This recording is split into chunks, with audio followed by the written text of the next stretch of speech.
Hi, everyone. Welcome.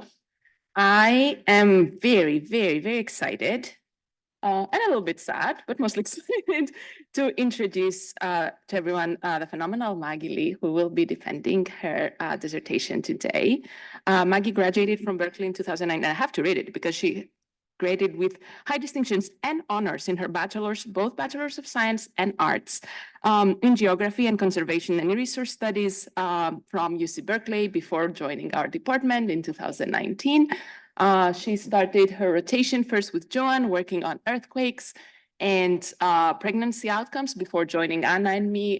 We commented Maggie for her dissertation work that, as you see, focuses on exposures and air pollution exposure and the association between fine particle exposures and cardiovascular disease among American Indians, a severely underrepresented population in air pollution research. Maggie has been phenomenal to work with. This study has been funded by an NIH F31 that Maggie submitted and scored in the first percentile. Exactly. Just to show you a little bit how awesome she is.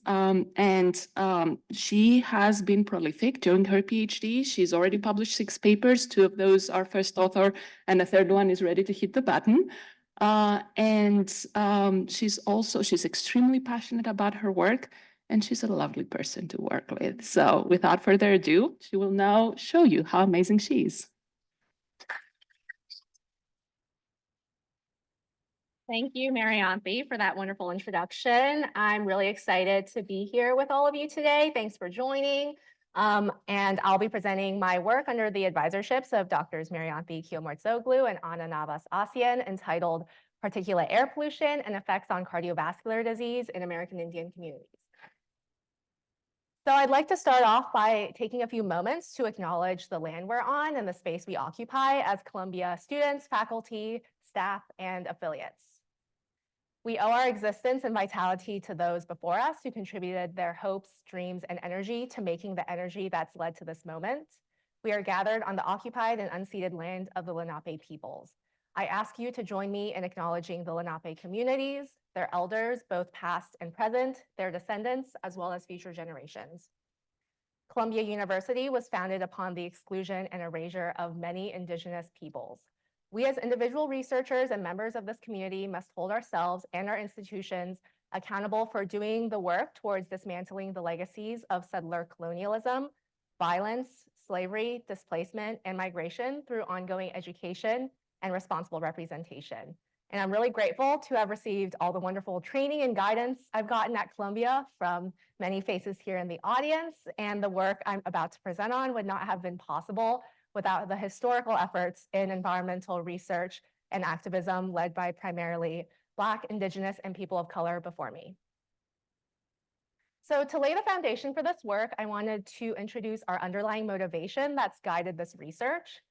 Cardiovascular disease refers to several types of diseases, including coronary artery disease, heart failure, stroke, and other conditions affecting the heart and blood vessels. And CVD is the leading cause of death in the United States and worldwide.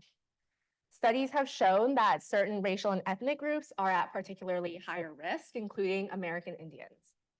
And long-term exposure to PM2.5, a type of air pollution, has been causally linked to increased CVD risk. However, most of the studies that have supported this conclusion have been conducted in predominantly white, non-rural, and non-native cohorts.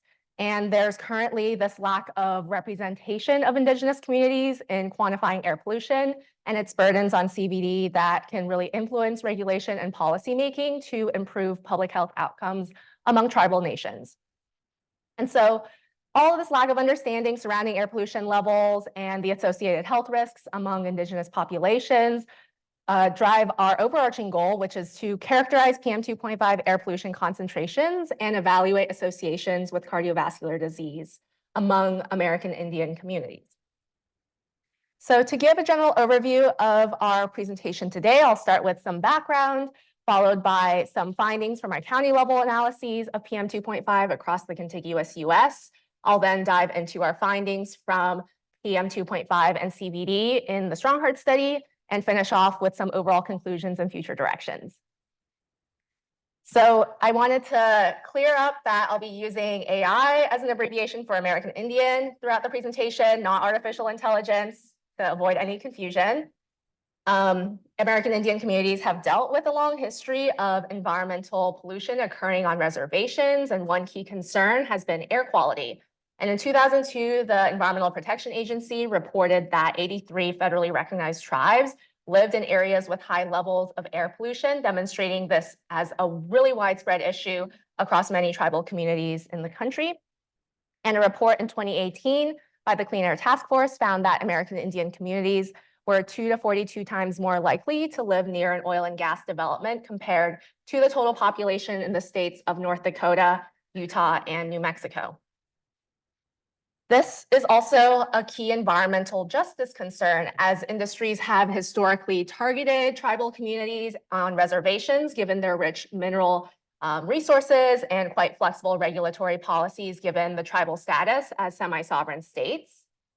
The mining industry is one example that has posed an environmental concern and hazards across these lands. And the map on the left shows the locations of reservations in the Western US and their proximities to gold and hard rock mines. Heavy metals and metalloids such as uranium and arsenic from these operations can end up leaching into the water and soil and contribute to downstream adverse health impacts. Air pollution is another concern as well, and it hasn't really been well studied up until this point. I also wanted to highlight that despite these issues faced by these communities, that they are well equipped to fight back and also defend the human health and the natural resources on their land. And on the picture to the right, I'm showing a photo from the protests in 2016 and 2017 from the Dakota Access Pipeline. There's also a great body of work done in data collection, advocacy, and policy by groups such as the National Tribal Air Association, who focus on policy recommendations to government, promoting funding and capacity building, as well as communication and outreach to the public about these issues. They release periodically the Status of Tribal Air Report, which provides a summary of recommendations to policymakers to support tribal air programs.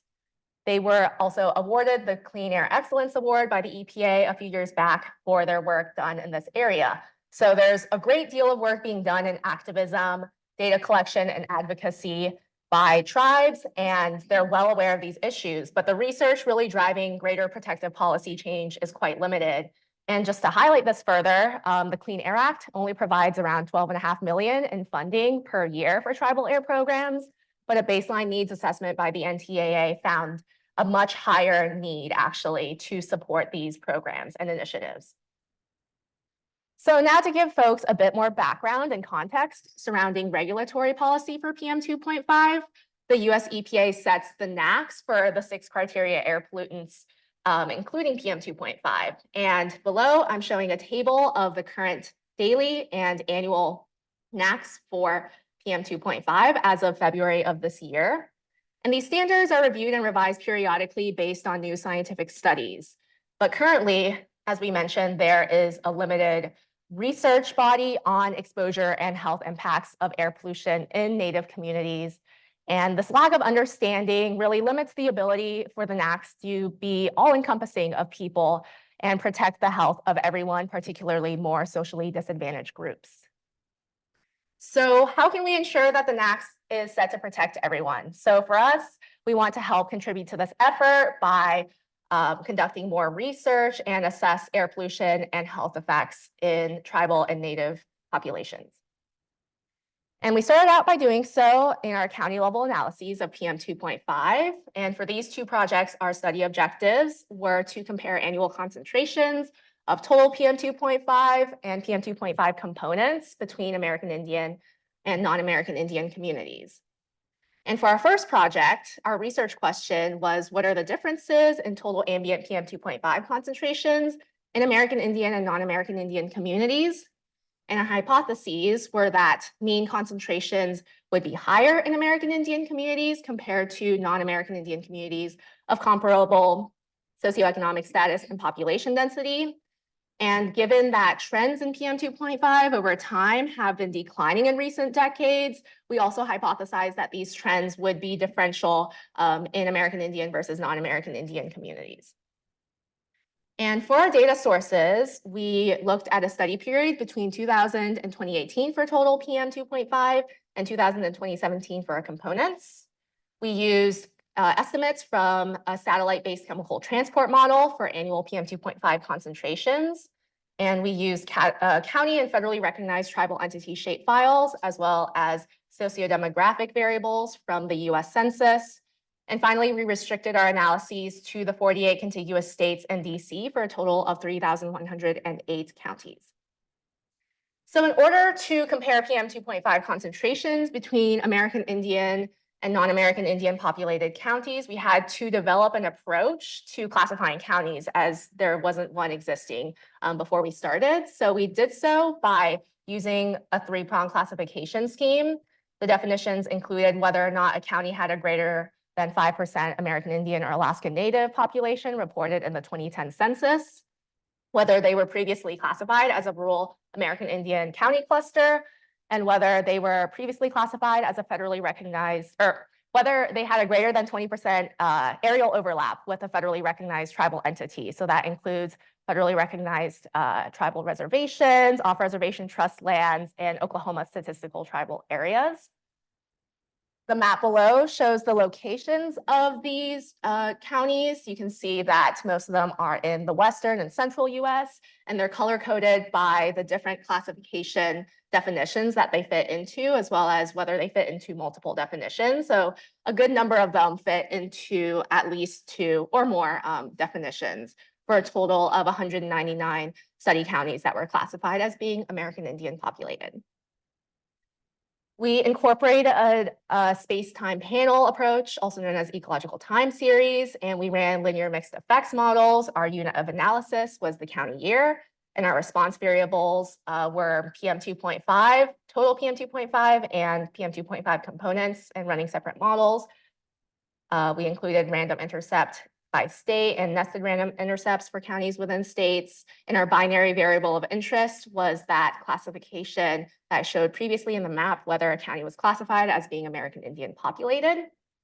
And our covariates were population density and household income. And to investigate trends over time in the difference by county type, we included a county type and year interaction term. So now I'll be showing some comparisons by county type. These are averages across the entire study period, so very descriptive.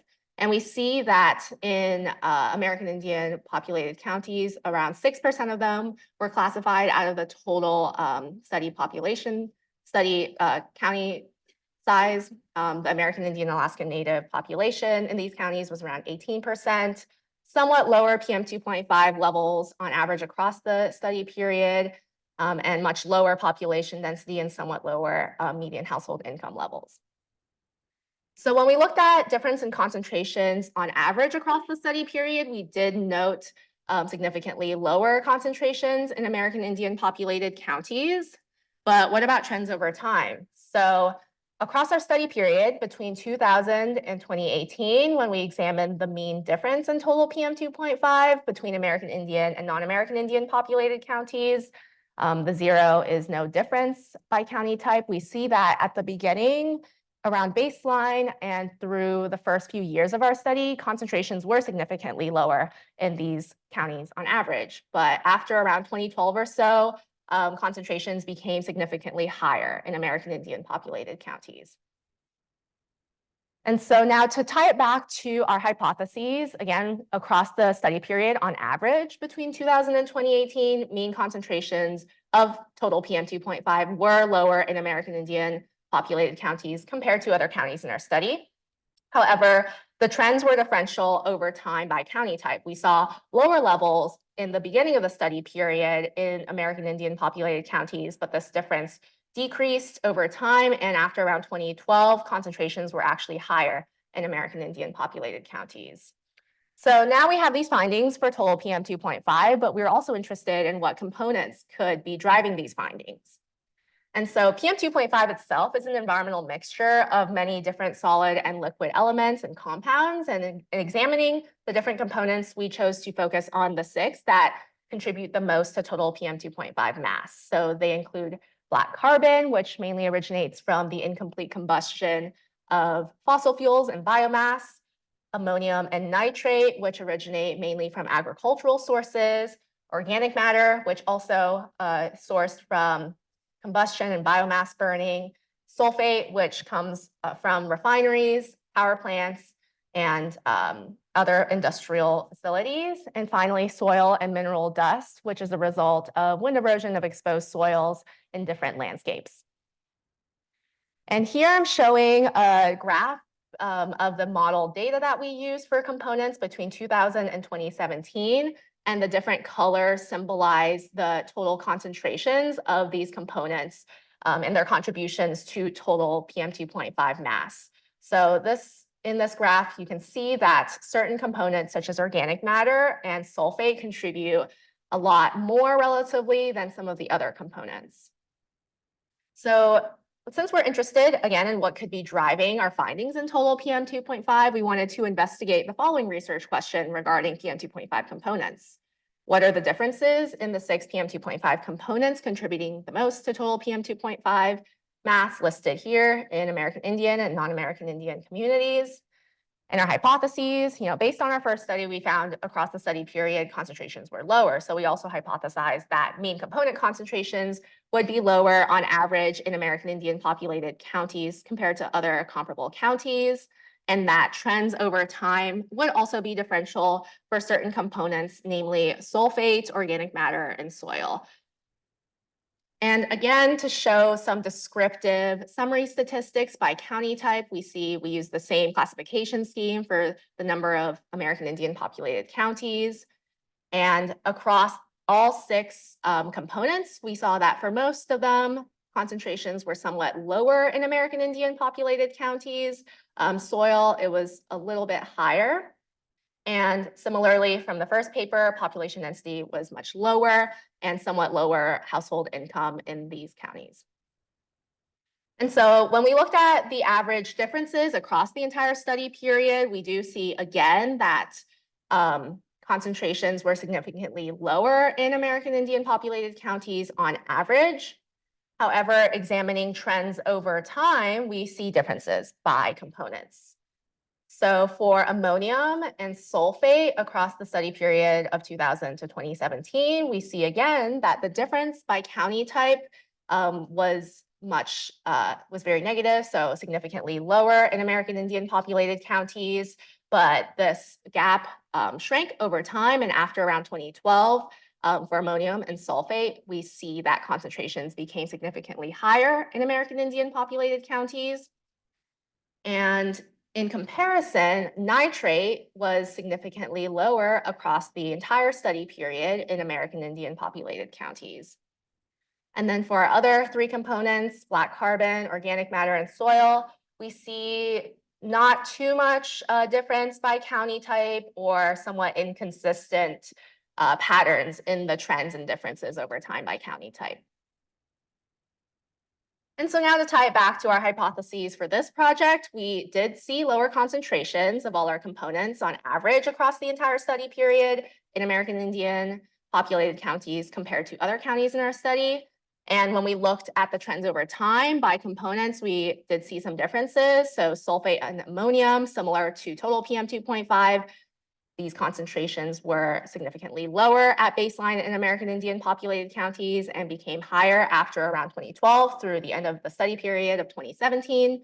Nitrate was consistently lower across the study period, and black carbon, organic matter, and soil, we saw inconsistent or not very distinct patterns and differences by county type.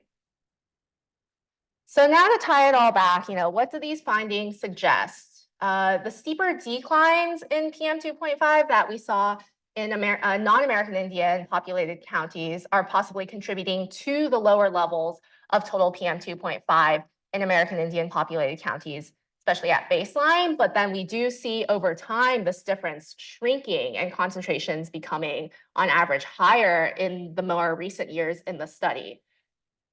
And this, based on our components analysis, is likely driven by differential trends of certain components, namely sulfate and ammonium by county type. And again, to illustrate the differences over time by county type for total PM2.5, and ammonium and sulfate components, they follow that trend differences over time. And our findings highlight this environmental inequality and air pollution burden, right? So more gradual declines in PM 2.5 suggest that tribal communities likely did not benefit as much from nationwide PM 2.5 decreases in recent decades compared to the rest of the US.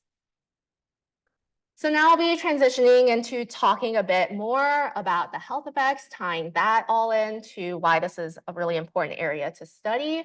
And to do this, first, we need to acknowledge and address the systemic barriers to healthcare access in tribal communities, which include widespread poverty and economic adversity, geographic isolation and limited vehicle access, particularly in rural areas, as well as a chronically underfunded Indian Health Services healthcare system. And all of these contribute to issues regarding the lack of understanding of PM 2.5 exposure and its health impacts in American Indian communities, despite PM 2.5 being a very well-studied environmental exposure. I'll discuss findings from one study, which did include American Indian participants. This study examined PM 2.5 and mortality in Medicare enrollees. And here on the x-axis, they have the different subgroups of Medicare enrollees by sociodemographic characteristics. And then on the y-axis, the hazard ratio for 10 microgram per meter cubed increase in PM 2.5. The dashed line here shows the relative risk in the overall population, so averaged across these subgroups. And you can see that among Native American enrollees that, the relative risk was likely higher than in the overall population. But this finding was also limited given the large confidence intervals and relatively small sample size of the Native American enrollees. So more studies are really needed to better understand the relationship between health and PM 2.5 exposure among American Indians. And so we wanted to do this by leveraging the Strong Heart study, which is a longitudinal cohort of American Indians, and examine PM 2.5 and cardiovascular disease outcomes. So the Strong Heart study is funded by the National Heart, Lung, and Blood Institute, and it's the largest and longest running longitudinal study that assesses cardiovascular disease outcomes and its risk factors for American Indian adults across Arizona, North Dakota, and South Dakota, and Oklahoma. And it originally recruited the cohort of adults from these study centers starting in 1989. And the participants have been followed up subsequently over time with ongoing morbidity and mortality surveillance for CVD outcomes and death. So previous research has identified a disproportionately high burden of CVD in American Indian communities, and prior work by the Strong Heart study has found a much higher incidence and prevalence of CVD in these communities compared to other racial and ethnic groups. For instance, the incidence rate was twice as high for coronary heart disease in American Indians versus non-Hispanic whites, and there was also a much higher rate of CVD mortality compared to non-Hispanic whites. So knowing the high CVD burden in American Indian communities and the air pollution concerns that we discussed previously being a very pertinent issue across tribal lands, we wanted to investigate the following research question: what is the relationship between long-term PM 2.5 exposure and incident CVD, CVD mortality, and all-cause mortality in the Strong Heart study? Our hypothesis was that Strong Heart study participants with a higher exposure to PM 2.5 would be at higher risk for these 5 outcomes. So for our project, we specifically pulled data from the phase 3 visit and used ongoing CVD surveillance data through 2019. And we focused on a 5-year exposure period between 1995 and 1999. Our concentrations for PM 2.5 are aggregated to the zip code tabulation area level, and we used data from that satellite-based chemical transport model that we used for our county level analyses. We pulled temperature data, also aggregated to the 5-year ZICTA level. We used baseline sociodemographic and lifestyle characteristic data pulled from the participants' phase 3 visit, as well as socioeconomic indicators at the neighborhood level from the ACS. Our CVD and mortality follow-up period was between 2000 and 2019, and these data were pulled from a number of sources, including tribal records, IHS records, and annual contact with participants. So now walking us through the inclusion criteria for our analytic sample, we excluded participants who didn't have a linked ZICTA, as well as participants who were either deceased or prevalent for CVD prior to the follow-up period, and participants who were missing smoking and BMI covariate data, for a total sample size of 2,115 participants. To assign PM2.5 exposure, first we started with our total PM2.5 annual estimates from that satellite-based chemical transport model. And then we aggregated these estimates to a 5-year mean estimate averaged across the zip code tabulation areas in the 4 strong heart study states. And once we did this, we had to go back to the strong heart study participant data, and the residential history was collected at zip codes, which are postal routes. So I had to convert the zip code data to ZICTAs, which are geographical units, using a crosswalk. I then was able, now that both of these data sets were at the ZICTA level, to connect them. And to do all of this, in order to preserve confidentiality and protect participant data, I had a chance to visit the Strong Heart Study Coordinating Center in Oklahoma City to complete the data joining. Thanks to the help of Drs. Jessica Reese and Dr. Ying Zhang, I was able to have access to an office space there. And now this air pollution data and the methods used to clean the data and link it are accessible for researchers to use to connect with further health outcomes or look at different exposure periods. And while I was there, I also had the chance to visit the First American Museum and learn a lot more about the history and heritage of the 39 tribes of Oklahoma. So for our methods, we implemented a time to event analysis using Cox proportional hazards models. Our unit of analysis was the participant year, and our exposure period was the 5-year mean ZICTA level PM2.5 concentrations for participants. We used separate models for the different outcomes of interest, and we included a stratification term by study center. We also adjusted for the following covariates. And in order to specify the models, we used 3 different staggered Cox models where we progressively adjusted for variables. So in model 1, we adjusted for mean summer and winter temperatures, age, smoking, and a strata term for study center. And in model 2, we additionally adjusted for BMI and high school education as proxy for individual level SES. And in model 3, we then additionally adjusted for ZICTA level, median household income, and population density as proxies for neighborhood level SES for our fully adjusted model. We also included inverse probability weights to account for loss to follow-up of certain participants between phases 1 and 3, and separate Cox models to look at center-specific effects estimated across the different study centers. And in these models, we also included center-specific IPWs. So I'll start now by generally describing comparisons by outcome status across the study population. So these first 2 columns show the summary characteristics for participants with and without an incident CVD event. And then the 2 columns on the right, those with or without a fatal CVD event. And you can see that the incidence of CVD was around 30% across the study population, and mortality was around 22%. By study center, we do see that incident CVD was somewhat higher in North Dakota and South Dakota compared to in Arizona and Oklahoma.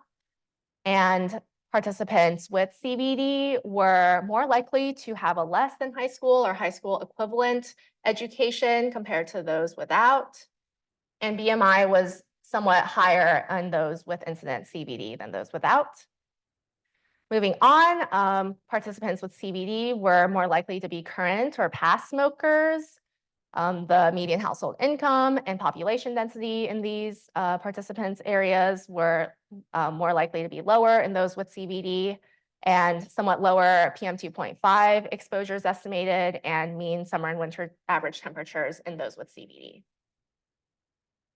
So now I'll be discussing the PM2.5 concentrations across the Strong Heart Study sites. And here in the 4 Strong Heart Study States, we see for 5-year PM2.5 ZICTA estimates, there is an incredible degree of range in PM2.5. So for the strong heart study communities that primarily lie right outside Phoenix in southwestern Oklahoma, concentrations are higher in these areas compared to in the Dakotas. And then when we examine the study centers and participants in actuality, we see that in the different study centers, the mean PM2.5 5-year exposures were somewhat higher in Arizona and Oklahoma relative to North and South Dakota. And the red line here shows the NAC standard at 9 micrograms per meter cubed. And so, oops, sorry, not mean to do that. Spoiler alert. Okay. So now I'll be walking everyone through our findings from our time to event Cox models. So on the x-axis, we have our different outcomes, and on the y-axis, we have our hazard ratios for a 1 microgram per meter cubed increase in PM2.5 exposure. And so starting off in our minimally adjusted model 1, we do see null to even somewhat negative associations between PM2.5 exposure and our different outcomes. And I'll be labeling the effect estimates and confidence limits for CVD incidents.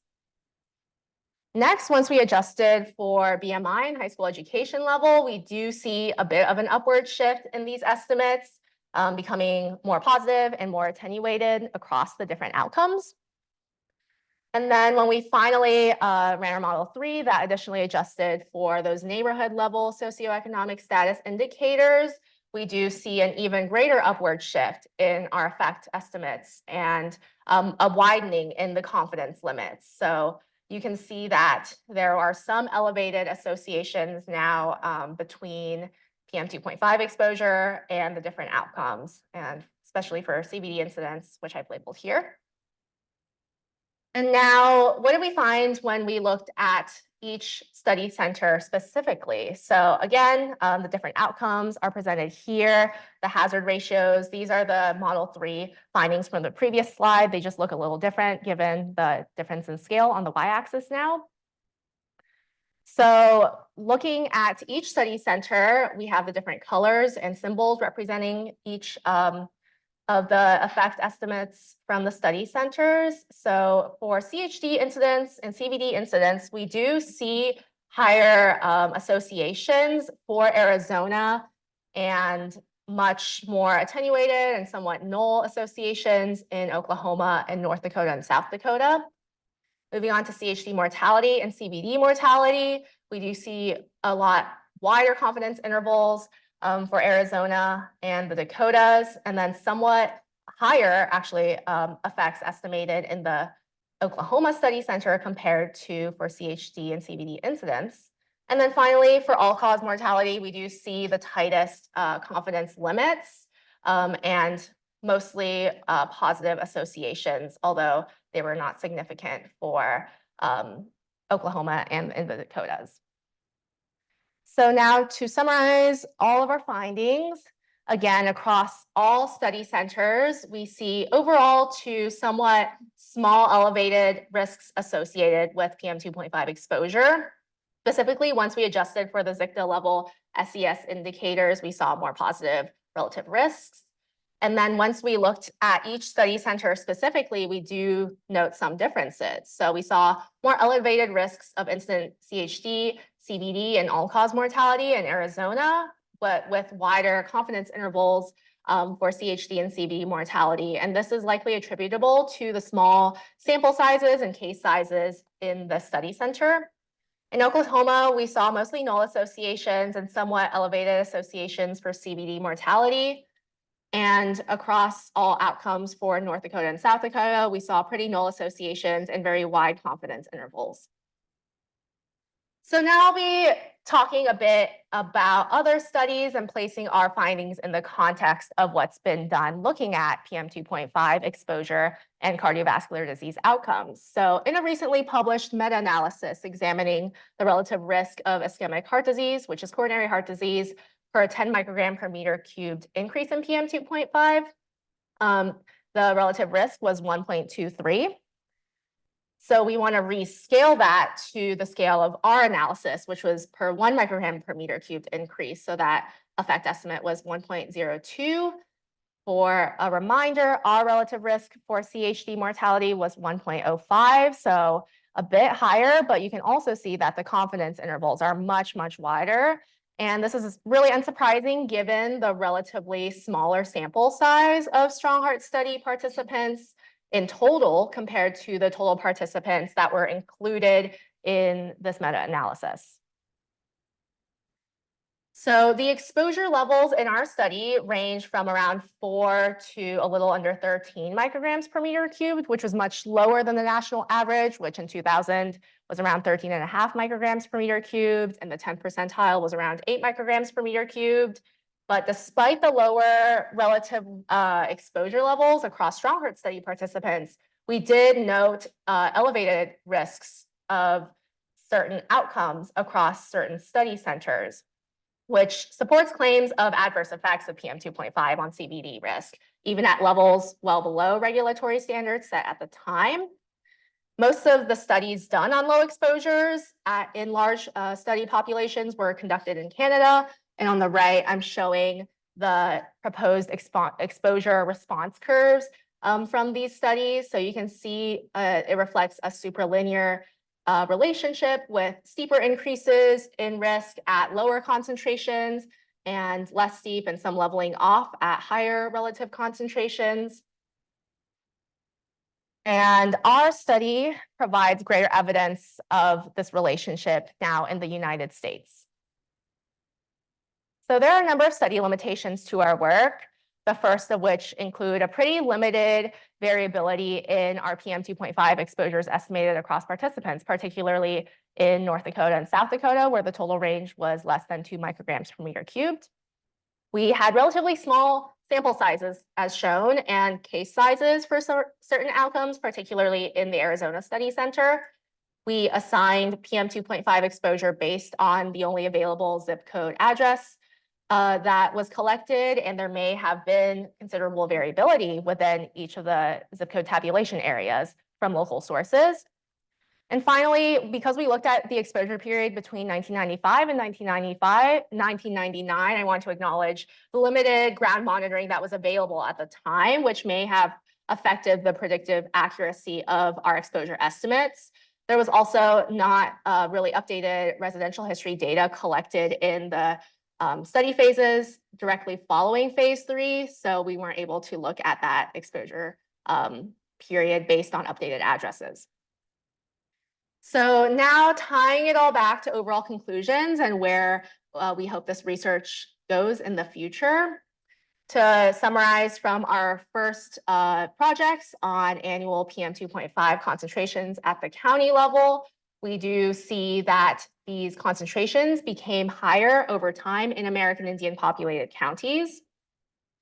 And specifically for total PM2.5 and the components, in these graphs, we see concentrations being significantly lower at baseline in the beginning years of the study period in American Indian populated counties, and then higher towards the end of the study period. And these findings, again, reflect this widening gap that has occurred between American Indian communities and other populations, and these communities may not have experienced the same degrees of air pollution reductions and the associated health benefits compared to other communities. So when we investigated the relationship between PM2.5 and CVD in the Strong Heart study, we estimated null to somewhat elevated risks of CVD and mortality overall across all study centers. However, when we looked at each study center specifically, there was some degree of heterogeneity with elevated risks of incident CHD and CVD in Arizona, also all-cause mortality, and then somewhat elevated risks in Oklahoma for CVD mortality. And the magnitude of these findings suggests that there is associated risks, right, in American Indian communities, which may even be higher than the risks that were estimated in other racial and ethnic groups. And so further work is really needed to understand what factors could be motivating and modifying these risks. So given the widening gap that we saw in PM2.5 concentrations in American Indian populated counties compared to the rest of the US, and possibly higher risks of CVD based on PM2.5 exposure, small scale and community engaged studies are really needed to ensure better, more meaningful representation and input to ensure that epidemiologic research questions are being developed that are well suited and address relevant issues in these communities. And we can better understand, what local sources could be driving these more nationwide findings, or like what could be contributing to higher risks in certain communities. And these efforts could involve greater collaboration with tribal program stakeholders who have firsthand experience with data collection and regulation in the communities themselves. I also want to highlight one of the other limitations of our work, which mostly focused on Native American Indian communities in the contiguous US. So there is a need to also support this work in Alaska Native and Native Hawaiian populations, particularly given the increasing frequencies of wildfires in these areas and also from other sources. And I also want to highlight that there's been a recent push for increased monitoring for PM2.5 under the recent NAAQS ruling in environmental justice and at-risk communities. So this presents opportunities to leverage a larger data sets and also evaluate the effectiveness of these initiatives. So as I mentioned in the beginning of my presentation, there's been a longstanding history of predatory land encroachment and resource extraction on American Indian lands, which has directly contributed to environmental and health hazards in these communities. And to me, one of the goals of public health is to actually ensure for everyone safe access to clean environments for all communities. And so research in this area, examining air pollution and its health risks among American Indians, is very necessary to inform downstream policies that could advance public health in these communities. And our findings suggest that the current PM2.5 regulations are potentially not being implemented equitably in American Indian lands, or they're not appropriate or don't encompass the specific sources that are of interest on these lands. And so there is a need for more targeted air pollution monitoring and regulation in tribal communities to better understand what is actually happening at the ground level. This is something that tribes have been well aware of and very outspoken for about needing greater funding and capacity building for these efforts. And finally, self-sufficiency and sovereignty are two very important principles among tribal nations. And with the recent pushes at the federal level towards more sustainable development initiatives, such as clean energy approaches and climate resiliency programs, there must be greater efforts in considering input from tribes in these programs to ensure that they're being properly represented, and particularly given their historical burdens of health inequities based on industrial operations that have been on their lands over the generations. And with that, I'd like to thank everyone for being here today. Thank you so much to my advisors, Marianthi and Anna, for supporting this work, my committee members for offering such great feedback over the years, especially Joan for coming all the way out here, our collaborators and co-authors who've contributed so much expertise to all of these various projects, the Strong Heart Study participants and investigators and staff for their scientific contributions that have really driven this work, all my wonderful peers and colleagues in EHS, MacLab, the Metals and Health Group, as well as the wonderful doctoral students in EHS and staff for their support. I also want to acknowledge my funding sources as well. And oh, okay, there we go. And a huge thank you to my wonderful family and friends who are pictured here, who have supported me through every step of the way. And finally, to end, I want to echo the need for education and responsible representation. So I'm sharing some additional resources. Native Land Digital is a great way to inform yourself of the land you're on and the communities that have persisted for many generations on these lands. And locally, the Mannahatta Fund provides proceeds towards the American Indian Community House, which provides health and wellness services, community events, and a voice for Indigenous peoples in the land of New York City. And with that, I will take any questions. Thank you. And online, everyone's able to unmute themselves or use the chat if they have questions as well.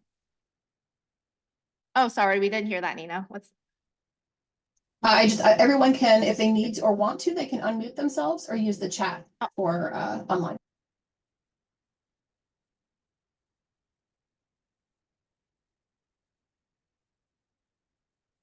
Hi, Maggie. Great presentation. This is Ying. I just want to ask one question. Yes. Like, I might have missed it. So you present the graph like 2012. There is a change, like it go up for NH4 and SO4 higher in American Indian. Have you talked about what's the reason? What's behind the increase? Thank you. Yes, thank you, Ying, for that question. So yes, we do see that concentrations in our analysis became higher from 2012 to 2017 and 2018. And we think this could be associated with the decreases from certain sources, such as refineries and power plants that were shut down during this period that mainly were in the eastern US, where we didn't have as many American Indian populated counties. And another driver could be potentially other sources in tribal lands that have contributed to possible increases in these areas for other PM 2.5 components. Thank you, Maggie. Very important work, and thank you for job wonderfully done. Yes, thank you so much. Yeah, Garima? Do you want to share your favorite moments?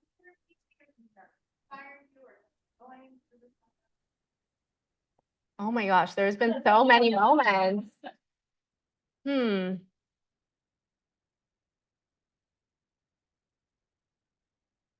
I think a lot of my favorite memories have been at conferences and just being able to, meet other folks in the field and also just spend time in a setting where I'm learning so much in such a short period of time. It's like kind of a free-for-all, and just being able to share the work I've done as well with different audiences. I think I've had a great opportunity to not only present at conferences, but also with tribal air program stakeholders and government officials. And I'm really grateful that, folks have reached out or I found out about these opportunities as well. So yeah, just being able to meet people, learn a lot, share the work I'm doing to people who want to hear about it and who are outside academia and can actually use this information to advance, their education, programming, and policy making.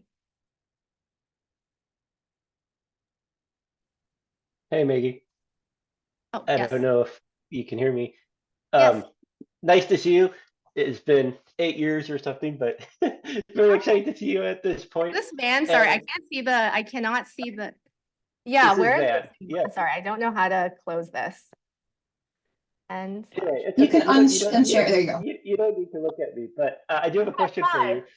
So now that you've done some really impressive empirical work with some really nice modeling, I'd be interested to know if you could go back and do this study one more time with one more piece of data. What would that piece of data be that would really take it to the next level?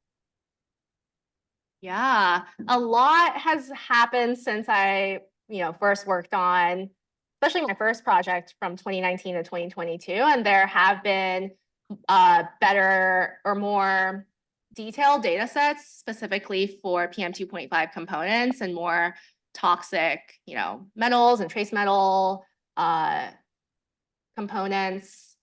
And I think incorporating these data would have been beneficial given that there's been a lot of work connecting these toxic contaminants to health outcomes. and having access at a nationwide level and comparing these concentrations would just give a bit more insight, right? Because PM 2.5, yes, we know is quite toxic and contributes to all of these adverse health impacts, but it's like what specifically about it is driving what we see. So I think having access to that would have been nice. Thanks. Excellent, and congratulations. Thank you. Oh, yes. Great talk. Thank Oh. you.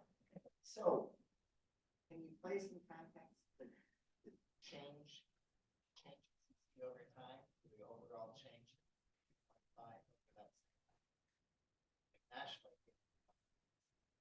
Mhm. Yes, so PM 2.5 concentrations have decreased quite a bit during that period. I think it depends on the area, but I think generally probably around like 4 to 5 micrograms per meter cubed if we look at like nationwide averages. And the NACs have also been lowered too. So, and your question was about placing into context the change in the difference.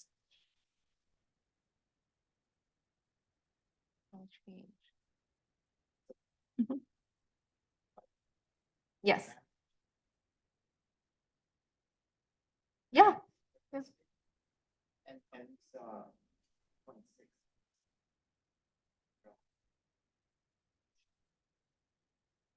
Or micrograms per meter cubed, right? Closer to the end of the study period and increase. So, or higher Sorry, concentration. just, could you repeat the question for those in the audience? They're Oh, asking, yes. for those on He Zoom. was asking, placing into context the overall declines in PM 2.5 across the country, which was around 4 to 5 micrograms per meter cubed. And based on, 2000, the average is around 30 to 40% declines between 2000 and maybe 2020. And placing our findings of differences by county type within that context of declines over time. Yeah, I do think, again, concentrations have decreased across the country mostly in most areas, but we do see that in American Indian populated counties, concentrations becoming higher compared to other counties that are of the same or similar socioeconomic status, population density, as these are also contributors to PM 2.5 concentrations in certain areas. So I think it really highlights that there is a discrepancy in tribal communities possibly compared to other communities in the US. And this is not something that we can just ignore because it could, I mean, we haven't, yeah. Yeah. Yes. Yes.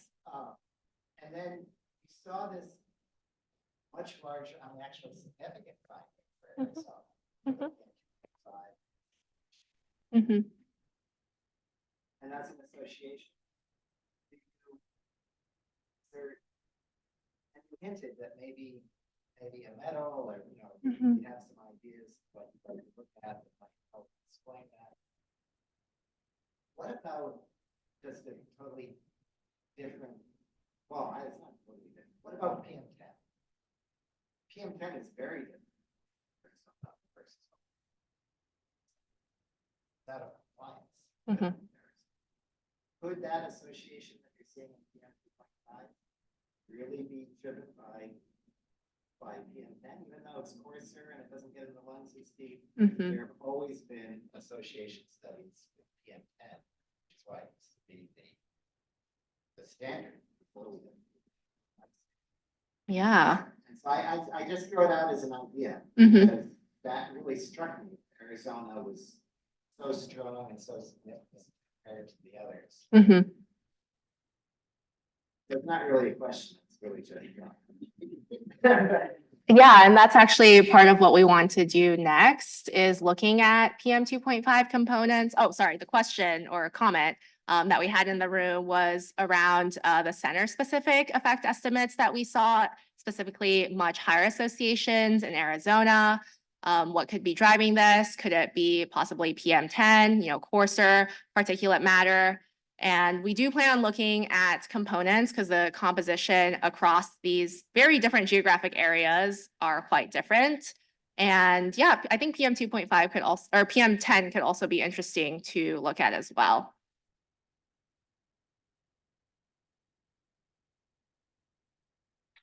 Any other questions on Zoom or on in person? I think we still have like 5 minutes, so. Yeah. Great. This is base burning and Danielle. Can you just talk a little bit about scale, and how, you know, maybe what limitations your aggregation approach has and what evidence there is about hyper-local sources and household level sources, and how that might fit into your. Yeah, thank you. So there's a question in the room about the scale of our approach to estimating exposure and whether, you know, more finer scale, such as at the household level and residential level, could influence this area. And yeah, I agree. I think there are, you know, potential sources of bias from using aerial level estimates for, especially for personal exposure. This is the finest resolution data that we have available right now, but folks here are hoping to get some ground monitoring in the Strong Heart study soon to actually look at more fine resolution individual level exposure. And I think that could really help us better understand like differences because in the, like, for instance, the Strong Heart study, many participants live in the same zip code, right? So there could be a lot of variability based on where they are living in that region.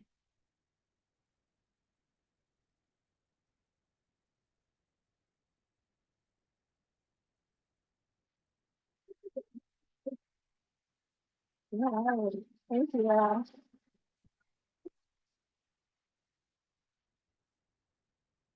Thanks, everyone. Thanks, everyone, for joining on Zoom as well.